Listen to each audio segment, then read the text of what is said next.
Welcome to EPI STEM podcast. This EPI STEM podcast is brought to you from the National Centre of STEM Education at the School of Education in the University of Limerick. I'm your host, Geraldine Simmie, and I'm the Professor of STEM Education here at the Centre and the Director of EPI STEM. And my co-host, Michelle Starr, and I am the Research Liaison Officer in EPI STEM.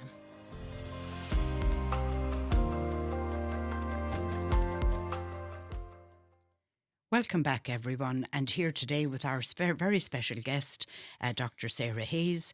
Dr. Sarah Hayes is the Chief Operations Officer in SSPC, which is Research Ireland Centre for Pharmaceuticals, and it's hosted here in the Bernal Institute in the University of Limerick. You're very, very welcome, Sarah, today. Welcome, Sarah. Thank you very much, Geraldine and Michelle. Yeah. Delighted to be here with you. Yeah, it's lovely to see you.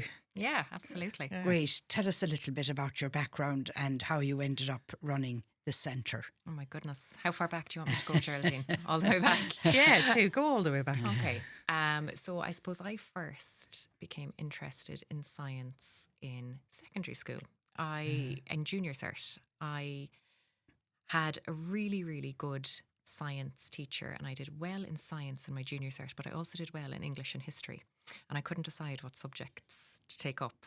And my dad said, you can always kind of do history, or you can always read history, but you need a lab, or you need something to do science. So he had me do all 3 science subjects for my leaving certificate. So I did physics, chemistry and biology, and I loved them. And then I had notions about doing something like... What school were you in at that? I was in Salesians, and then I did my leaving certificate in Bruce College in Limerick with Julie Kilmartin. Yeah. And Julie was great. Julie was real powerhouse now for getting me interested in science and in chemistry in particular. And I had a wonderful teacher, Helen, in chemistry. She was just absolutely fabulous. We called all our teachers by the first names in Bruce, and we thought we were like really grown up. So we did. Yeah, lovely. And Helen was amazing.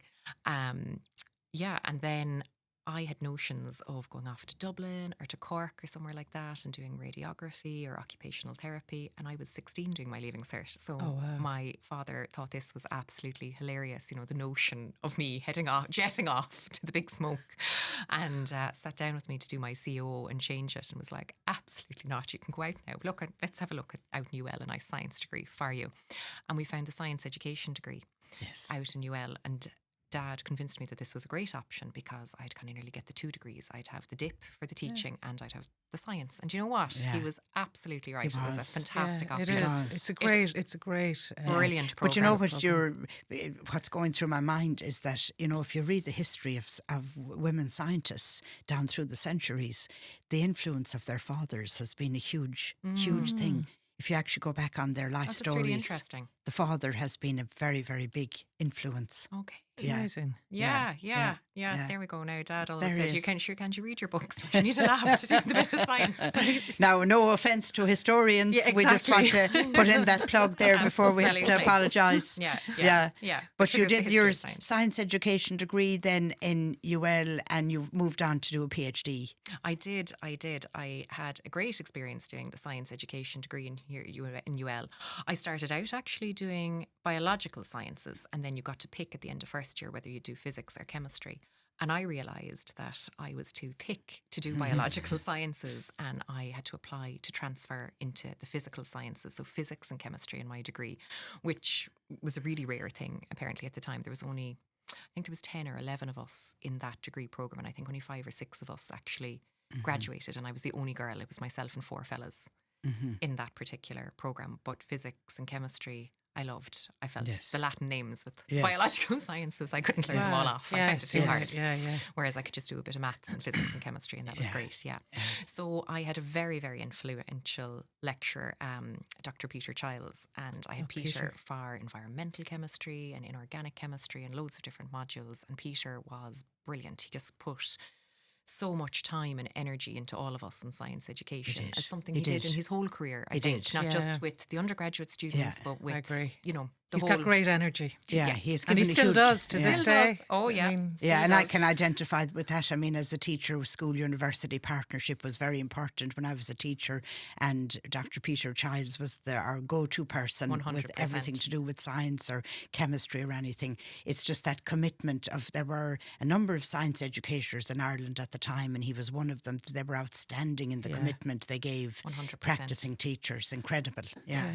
But you went into then, just tell the story of, you went into doing the science magic, etc. Yeah. So Peter offered me a PhD, and actually another lecturer here, JJ Leahy, offered me one as well. And Peter's one was due to start in October, and JJ didn't have funding to start until January. And mercenary being that I said, "Great, Peter, I'll go with you. The money starts first." And it's so funny, like the different kind of courses in your life. I'd had a great experience doing the FYP with Peter, so that's somewhere between finishing my FYP and starting my PhD, Peter had me working in a lab with him, developing a science magic show. And he said, right, what you're going to be doing now with this, one of the ways I've gotten funding for you is you're going to go out on behalf of the university a day a week, and you're going to visit schools all around the country, and you are going to give them a science show. And I was petrified.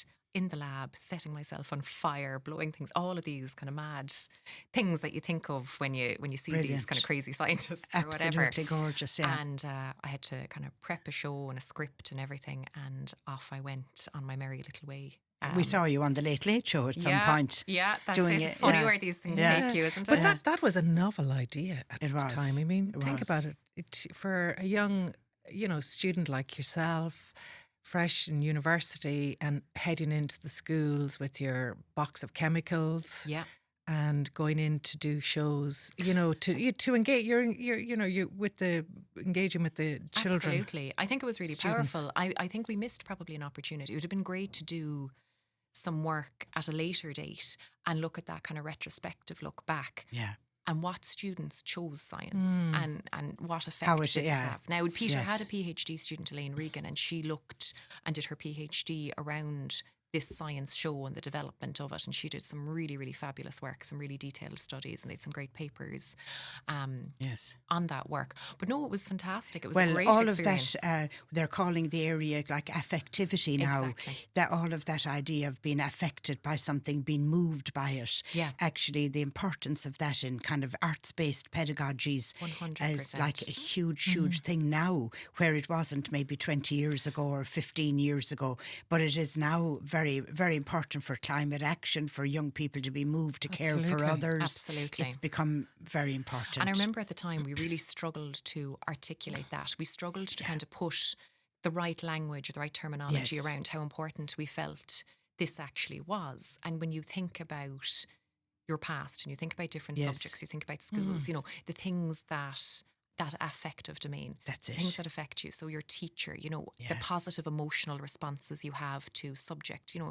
We often hear about people or students or whatever not disliking maths. Yeah. And sometimes you think about that and what are some of the challenges with that. And sometimes it's this idea of the feeling, I felt stupid, I didn't know the answer. And it's not necessarily the conceptual issue with the maths sometimes, or whatever the subject might be. Sometimes it's the feeling in yourself, isn't it? So it's as you're talking about there, Geraldine, and we didn't have the language for it at the time. It's the stereotype as well of the teacher. It's like, let's say, the science teacher, maybe the white-coated, bespectacled man particularly would be the stereotype who actually doesn't allow emotional, social, that world to come into the play at all. So it's a stereotype as well that happens the same with the maths. The idea of actually the learning being a much broader pedagogical space. So it's the stereotype as well, isn't it? Absolutely. So what we really wanted to do is we wanted to put something together that would have a really positive affect, a positive emotional response, or trigger a positive emotional response or feeling in the pupils, in the students that we were engaging with, in the teachers. And then we also would put up information about careers in STEM and opportunities and courses in the University of Limerick, particularly in science and engineering. Was that your PhD then? Was your PhD an extension of that? Elements of it. So my PhD focused on transition year. So there had been a number of different studies looking at the transition year. Geraldine, one of the leads in the area herself.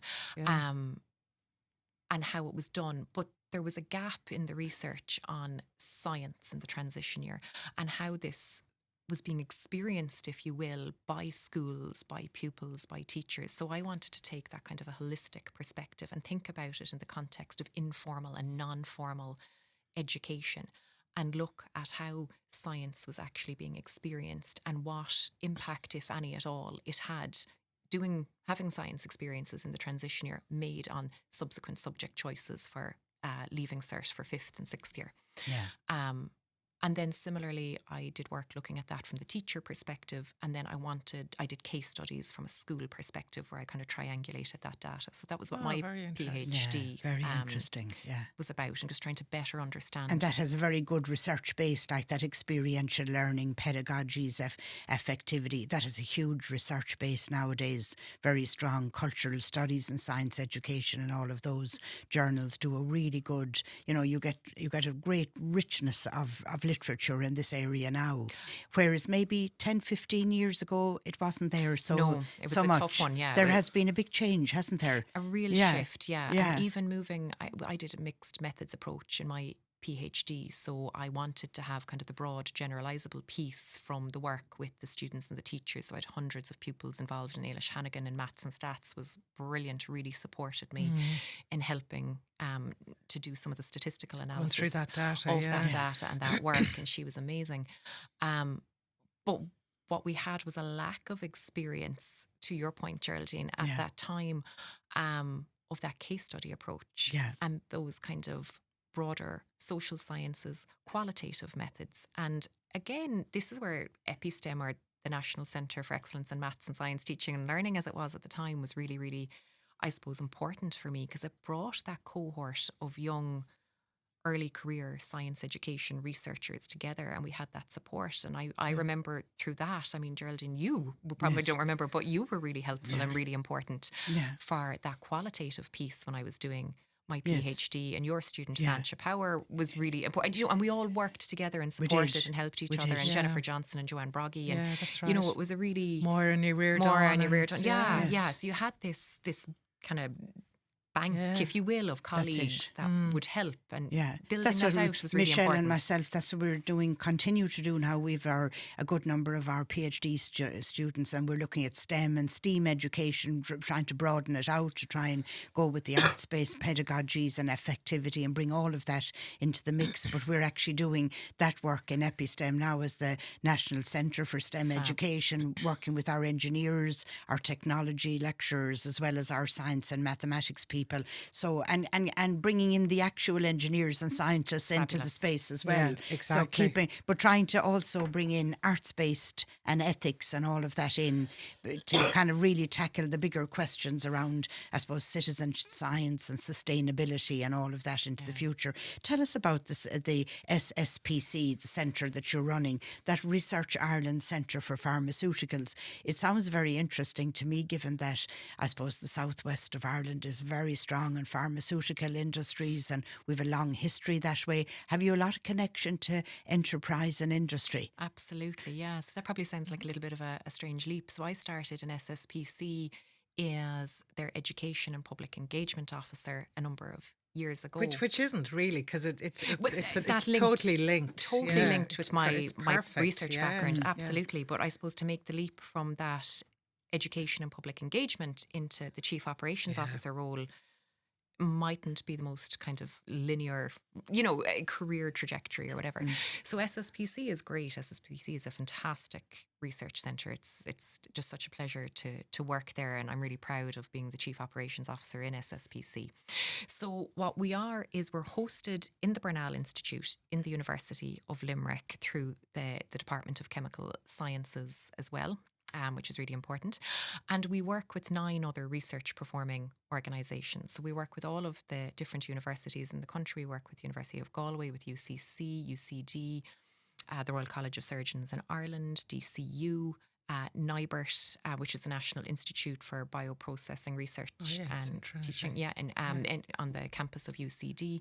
We work with SETU, in Waterford, and I'm sure I'm forgetting someone somewhere, but they'll have to forgive me. Yes. And we have over 50 industry partners across the sector. Yes. So predominantly pharmaceutical, biopharmaceuticals, and also some cognate industries like biomed as well.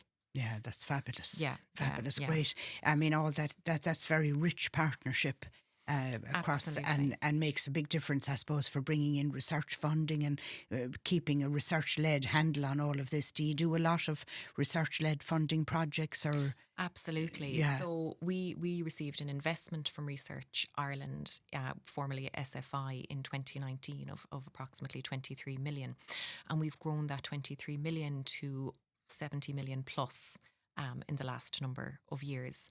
We actually just did an economic impact report recently with colleagues in Maynooth and DC. We had it independently commissioned, and they looked right from the inception of SSPC back when it was the solid state pharmaceutical cluster to the synthesis and solid state pharmaceutical centre up to the SSPC as it is today. And they've estimated that we've had an economic impact of 1.3 billion on Ireland since inception. So it's very, very powerful. Very powerful, yeah. We do an awful lot of work through the EU. We've 2 European Research Council grants at the moment with Mike Savarotko here in UL and Sarah Gearin here in UL, which we're very, very proud of. They're the 2 active ones at the moment. And then, we have an additional 8 or 9 million in terms of industrial projects and work.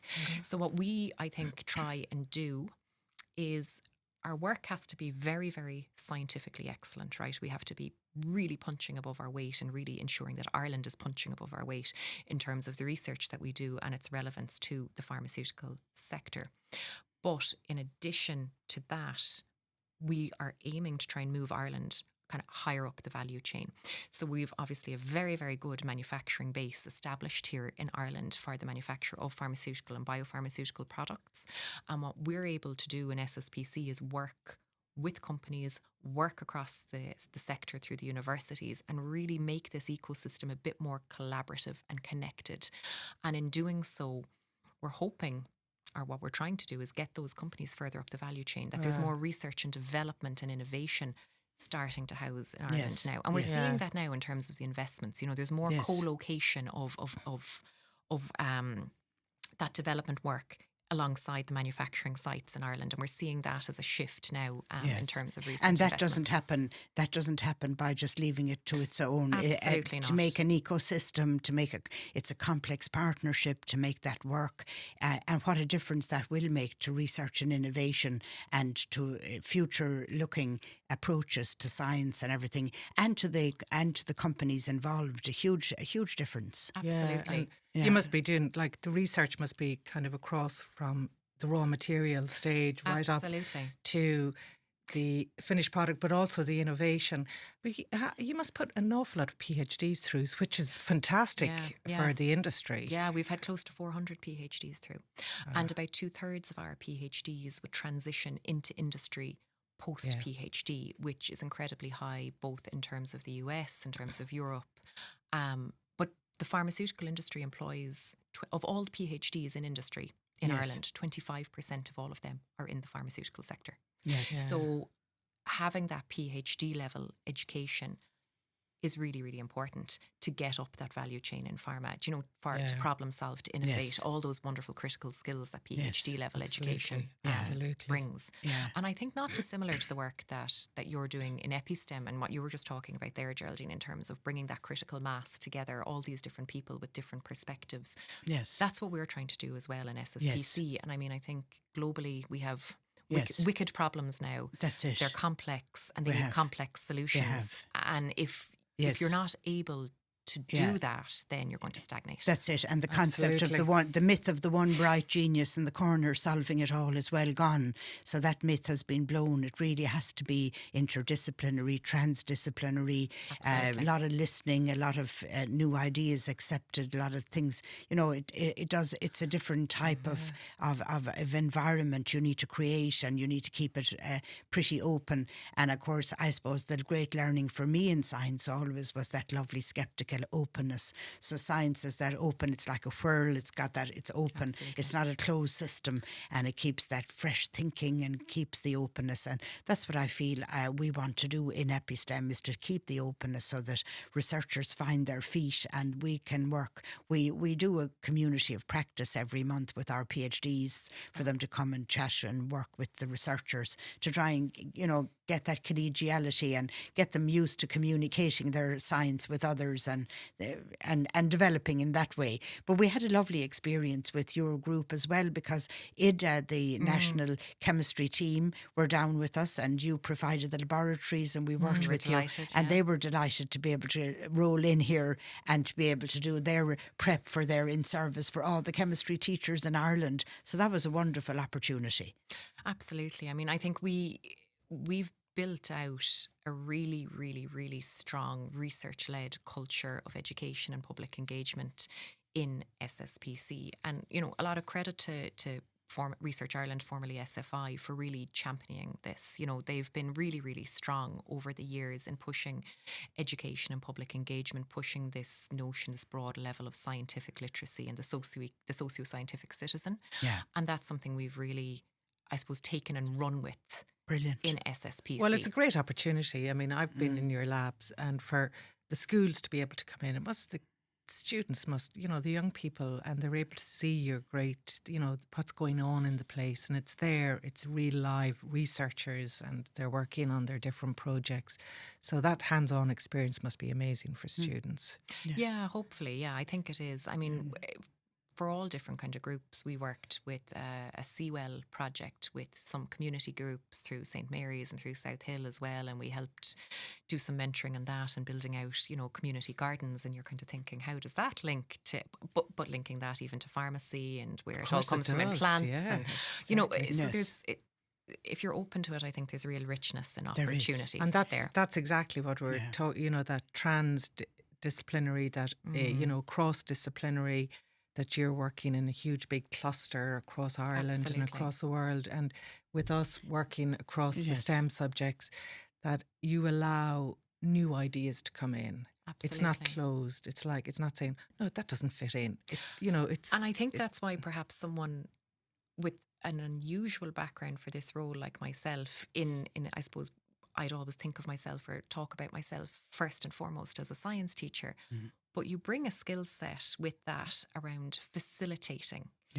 When you think about back in the days of, teaching practice and planning out your lessons, you're essentially planning the different interactions and how different things can go. And you're leaving opportunities for inquiry, leaving opportunities for different avenues. Yeah.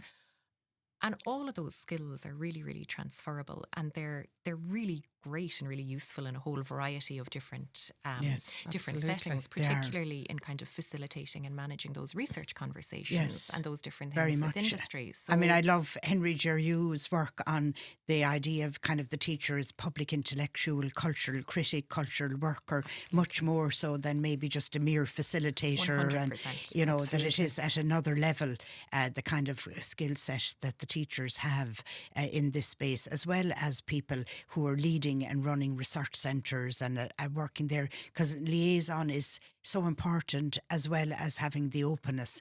It's not even just managerial skills. You need real leadership. It's real leadership to spot talent, talent spotter in others and everything, isn't it? Yeah, and what you need to put in place to maximise that talent and to maximise the outputs and the results and to really set people up for success. Yeah, but one of the things you said there was about kind of, I suppose, the new need for scientific literacy, particularly in the world with problems and everything. And maybe 20, 30 more years ago, it was a case of maybe a small elite had scientific literacy and others got on with living, and some people, scientists, were off in their ivory towers doing their stuff. But really, in a highly scientific and technological world, the need now is for all to have scientific literacy. Absolutely. And that being a challenge. Talk to me about how can we continue to inspire young people in schools in Ireland to take chemistry? particularly with the new senior cycle specifications and all of that. Have you ever thought about that or wondered how can we inspire more students to choose chemistry?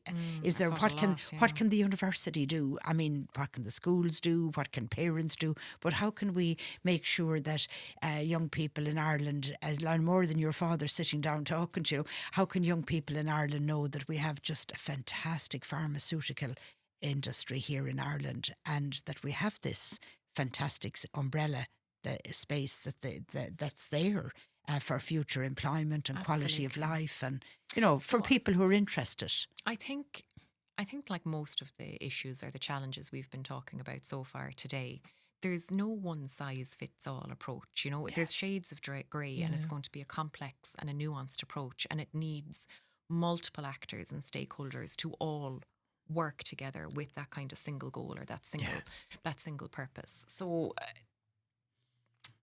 that's probably maybe sounding a little bit glib or whatever, but I mean, I think there's different pedagogical approaches that we can do. So I think in terms of in the classroom, it's all that stuff that we've talked about through the research for years around authentic science education, around context-based science education, about opening up space for inquiry-based science education, thinking about, epistemological approaches, all of this good, rich stuff, nature of science and everything in between.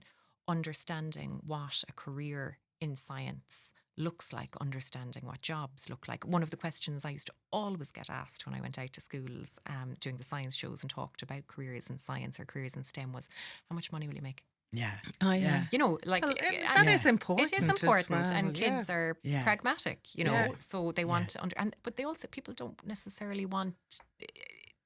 There's maybe this perception out there of the sector where you're working on a factory line and shift work, and it's and it's not always like that. It's really moved on from that. So I mean, you need some of that type of work with the teachers, but then and schools and parents and community groups. So it's and all the layers. The layers, and I think you need to really not just be thinking about teachers and schools. You need to be thinking about pupils. You need to be thinking about parents. You need to be thinking about guardians. You need to be thinking about grandparents. Yeah. You need to be thinking about what are the different barriers.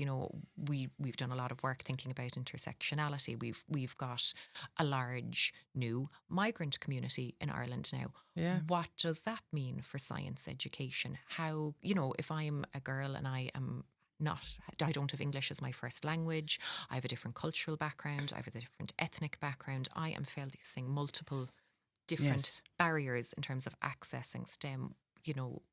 I think we need to be drawing on the information for the Economic and Social Research, the ESRI Research Institute, in terms of their reports and a lot of the really fabulous work that Emer Smith has done on the who chooses science and how it's offered at the schools. And all of this needs to inform that nuanced approach. And then industry also need to step up. And they are. I mean, I sit on the implementation group for the expert group on future skills for biopharma.